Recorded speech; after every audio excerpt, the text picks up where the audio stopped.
Hello दोस्तों। गांठ बांध लीजिए मेरी इन बातों की। जब मैं नहीं रहूंगी तो पछताओगे। इस आखिरी अस्पताल में हर्षित आखिरी उम्मीद लेकर घुसा। निराशा से चारों ओर नजर दौड़ाई, पर कोई भी जाना पहचाना चेहरा न देख वापस लौटने लगा।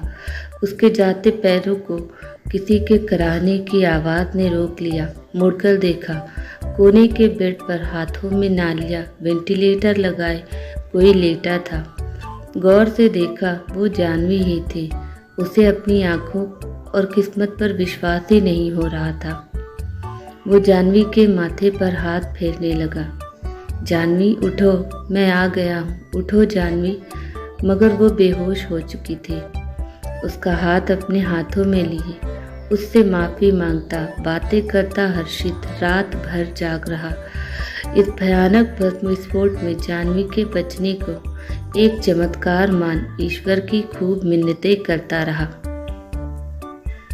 जानवी का मन आज सुबह से ही कच्चा हो रहा था। फटाफट काम निपटाते जानवी के हाथ हर्षित की आंखों में अपने लिए चिढ़ और नफरत के मिले जुले भाव देखकर ठिठक कर रह गए। कहाँ चूक गई थी वो। मल्टीनेशनल कंपनी के हजारों लोगों को संभालती सीईओ काफ़ी कोशिशों के बावजूद अपना घर बिखरने से नहीं बचा पाई। मन में दबा दुख आंखों के रास्ते बाहर आना चाहता था। किसी तरह जब्त कर गई जानवी। चुप सी उदास दीवारें और पराए होते अपने के साथ रहना बहुत मुश्किल लग रहा था। आहत मन ने न जाने किन क्षणों में अलग होने का निर्णय ले लिया। उसी की कागजी कार्रवाई के लिए दोनों 4 बजे वकील के पास जाने वाले थे। घर से निकलते हुए जानवी के पैरों में मानो बेड़ियां पड़ गई। एक लंबी सांस ले पूरे घर को आंखों में समेटते बाहर निकली, मानो अब शायद ही वापसी हो। वकील के यहाँ तलाकनामे पर हस्ताक्षर करते जानवी के हाथ कांप गए। कनखियों से देखा, हर्षित का भी यही हाल था। दोनों खामोशी के साथ ही बाहर निकले। स्टेशन पहुँचते ही हर्षित ने चुप्पी तोड़ी। तुम घर जाओ, मैं बाद में आऊँगा। और उत्तर की प्रतीक्षा किए बिना ही दरवाजे से बाहर निकल गया। अब मेरा साथ घर तक भी गवारा नहीं। मन रो उठा जानवी का। लोकल ट्रेन में बैठते ही गुजरे हुए बीते कल की गलियों में खो गई। कितना प्यार किया करते थे दोनों एक दूसरे से। दोनों के परिवार इस शादी के खिलाफ थे। सारी कठिनाइयां झेलते आपसी विश्वास के सहारे 2 वर्ष का लंबा अंतराल गुजर गया था। बीते समय ने प्यार की नींव और मजबूत कर दी थी, लेकिन दोनों के परिवार वालों का दिल फिर भी नहीं पिघला। अब और इंतज़ार न करते हुए दोनों ने कोर्ट मैरिज कर ली। घर की दहलीज लांघते ही जानवी शर्मा से जानवी हर्षित माथुर बन गई। जीवन में खुशियां ही खुशियां थी। ऑफिस से घर लौटने का दोनों को बेसब्री से इंतज़ार होता, लेकिन धीरे धीरे ये प्यार न जाने कहाँ खोता चला गया। प्यार की जगह कड़वाहट ने ले ली थी। बांद्रा स्टेशन पास आने लगा। विचारों को झटक जानवी उठकर दरवाजे तक आई कि अचानक भयानक आवाज़ से जोरदार बम विस्फोट हुआ।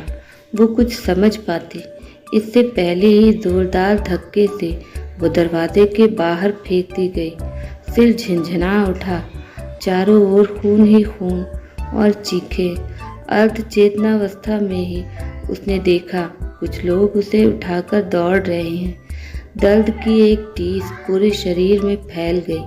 आंखों के आगे अंधेरा छा गया। शायद बेहोश हो गई थी वो। प्रतीक थके थके कदमों से घर जाने के लिए चर्च गेट पहुंचा। बाहर की दुनिया से बेखबर अपनी ही धुन में खोया था। स्टेशन पर खूब भीड़ थी। लोग बातें कर रहे थे। अचानक का ये बम विस्फोट कितना भयानक था, पता नहीं और क्या क्या देखना बाकी है। बम। प्रतीक के कान खड़े हो गए। पूछने पर पता चला 7 जगहों पर बम विस्फोट हुए हैं और वो भी प्रथम श्रेणी के डिब्बे में। प्रतीक के तो होश उड़ गए, हाथ पैर कांपने लगे। जानवी वो जोर से चिल्लाया, सिर पकड़कर नीचे बैठ गया और दहाड़े मारकर रोने लगा।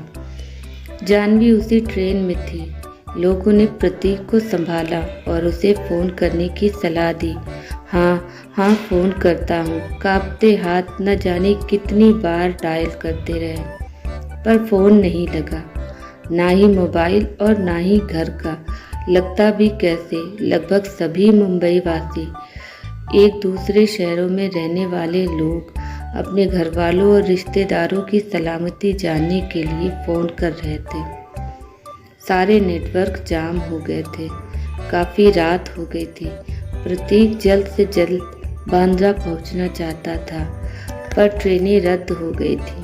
अनेक कुशंकाओं के साथ कि कहीं हमारा कोई अपना तो इस विस्फोट में नहीं।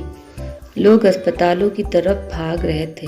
इन भागते पैरों को ताकत देने के लिए लोग रास्तों में मदद के लिए खड़े थे। किसी तरह प्रतीक बांद्रा स्टेशन पहुंचा। वहां का दृश्य देखकर उसका दिल दहल गया। कहाँ हो जानवी? प्रतीक की मानो धड़कनें रुक गई थी। अरे बाबा, यही तो हूँ। तुम भी ना खामखा बेकार शोर मचाते हो। प्रतीक की जान में जान आई। जानवी हंसकर बोली, गांठ बांध लीजिए मेरी इन बातों की। जब मैं नहीं रहूंगी तो पछताओगे। आंखों में चमक लिए उसने मुड़कर देखा। ओह नहीं, ये तो उसका भ्रम था। ये तो घर के रोजमर्रा के संवाद थे। प्रतीक पुकारता और जानवी ऐसे ही जवाब देती।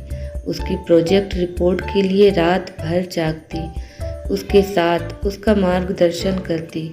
जानवी उसे याद आने लगी। काम करते करते झपकी लगने पर वो सो जाता, परंतु सुबह उसे सारी रिपोर्ट डाइनिंग पर प्रिंट आउट के साथ तैयार मिलती। ये जानवी का ही कमाल था, जबकि उसे भी सुबह घर के सारे काम निपटाकर ऑफिस जाना पड़ता था। एक दिन उसके बीमार होने पर मना करने के बावजूद जानवी अपना प्रेजेंटेशन छोड़ सारा दिन उसके सिरहाने बैठी रही, जबकि इस प्रेजेंटेशन के बाद उसे प्रमोशन मिलना तय था। पुरानी बातें याद कर सोच में पड़ गया प्रतीक। ऐसी प्यार करने वाली पत्नी को वो तलाक देने जा रहा था। जानवी का पहले खा लेना, उसे खाने के लिए ना पूछना, घर को सलीके से ना रखना या प्रतीक की चीज़ें बेतरतीब रखना, गीला तौलिया बिस्तर पर डाल देना, एक दूसरे के लिए वक्त ना होना, ये सब तो इतने बड़े झगड़े की वजह नहीं हो सकती थी कि तलाक ही ले लिया जाए। क्या हमारा ईगो हमारे प्यार से बड़ा हो गया था? और इस प्यार का एहसास होने के लिए क्या इस हादसे का होना ज़रूरी था? यदि वो पहले ही समझ पाता तो शायद जानवी को इस तरह न खोता। धिक्कार है उस पर। कहाँ हो जानवी? चलते चलते थक गया था प्रतीक। और एक ओर भय से पागल मन और दूसरी ओर टीवी पर दिखता हाहाकार उसे एक अस्पताल से दूसरे अस्पताल चक्कर काटने पर मजबूर कर रहे थे। चारों ओर शोर ही शोर। हेलो, 50 बेड और भिजवाओ, एम्बुलेंस प्लेटफॉर्म पर भेजो, सर्जन को कॉल करो, साथ ही सांत्वना के शब्द। घबराओ मत, सब ठीक होगा। डॉक्टर जी जान से सेवा में लगे थे। उसे लगा पूरी मुंबई सारी रात नहीं सोई है और उस जैसे अनेक लोगों के दुख में प्रत्यक्ष अप्रत्यक्ष रूप से शामिल है। इस अंतिम अस्पताल में वो यंत्रवत घुसा। निराशा से चारों ओर नजर दौड़ाई, पर असफल रहा।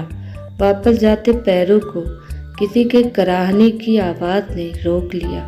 मुड़कर देखा, कोने में बेड पर हाथों में नालियाँ वेंटिलेटर लगाए कोई लेटा था।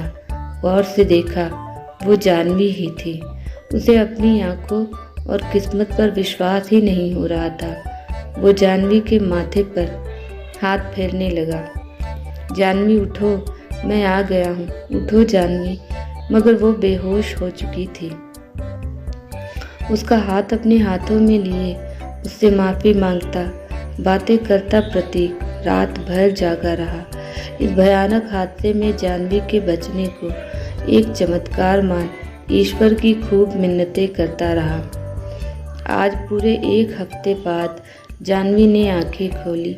शायद ये प्रतीक का प्यार ही था जो उसे मौत के मुंह से बचा लाया। वेंटिलेटर हटा दिया गया। अब खतरा टल गया है, डॉक्टर बोले। Thank you doctor, thank you. डबडबाई आंखों से प्रतीक डॉक्टर के पैरों पर गिर पड़ा। जाह्नवी आश्चर्यचकित सी प्रतीक के उदास आंसू भरे चेहरे, सूनी आंखों और बढ़ी हुई दाढ़ी को देख रही थी। उसका हाथ अपने हाथों में ले प्रतीक बहुत कुछ कह रहा था, पर जाह्नवी कुछ भी समझ नहीं पा रही थी। घबराने की कोई बात नहीं, लगभग सभी पेशेंट्स की यही समस्या है। 1 से 3 महीने में ये समस्या अपने आप ठीक हो जाएगी, डॉक्टर ने कहा। प्रतीक ने चैन की सांस ली। हाथों में हाथ लिए दोनों बड़ी देर तक रोते रहे, पर ये खुशी के आंसू थे। उनका प्यार खत्म थोड़े ही हुआ था, उस पर तो बस गलतफहमी की धूल जम गई थी। जिंदगी और मौत के बीच झूलती जाह्नवी ने प्रतीक को एहसास दिलाया था कि वो जाह्नवी से अब भी बेहद प्यार करता है। साथ ही ये भी कि छोटे मोटे झगड़े तो हर गृहस्थी में होते हैं, उन्हें ज़्यादा तूल देना ठीक नहीं। प्रतीक के इस प्यार, लगाव और देखभाल को जाह्नवी भी महसूस कर रही थी और पछता रही थी। सब कुछ पहले जैसा हो गया था। इस बम विस्फोट से न जाने कितनी जिंदगियां उजड़ गई थी, मगर एक जिंदगी संवर गई थी। जाह्नवी के मुंह से आश्चर्य मिश्रित चीख सुनकर प्रतीक ने सिर उठाकर देखा। दोनों के परिवार वाले खड़े थे, जो टीवी पर इन्हें देख यहाँ पहुँचे थे।